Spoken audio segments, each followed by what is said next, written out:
So, ayun na nga mga gala. Itong trabaho ko dati sa South Korea. As a seasonal farmer. Yan. Na-harvest na ng kamote. Yan. Sinseparate ko yung malaki sa maliliit. Natagdagan mo ay mga ugat-ugat. Napakabisip niyan, mga kaibigan. Oo, diba? Medyo malamig ang simoy na hangin dyan. Kahit maaraw.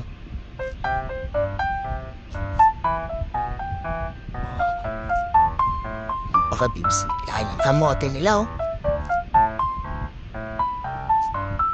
Alright. Ganon na ako maghapon. Magsusort lang ng mga kamote.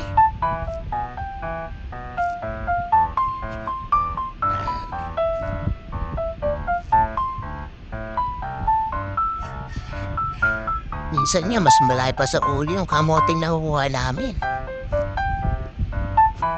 Nare-reject na yun. Hindi na pwede yung export. Oversize. Hanapin niyo yung araw. Ganda ng panahon dyan, mga kaibigan.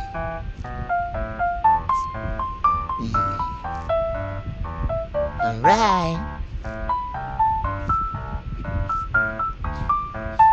Ganun lang po ang 4,000 a day sa farmer.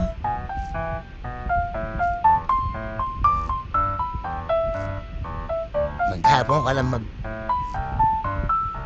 harvest ng kamote. Yan, nakuha ko ng project. May mga sirang ganyan. Ilubukod namin. Kasi ginagawa nilang potato chips yan. Walang sayang ditong kamote. Kaya, ayos na ayos ang agriculture dito.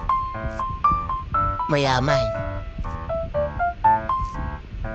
Alright. Sana nag-enjoy kayo sa video ko. Like and share. And subscribe. Mga kagala. Bye!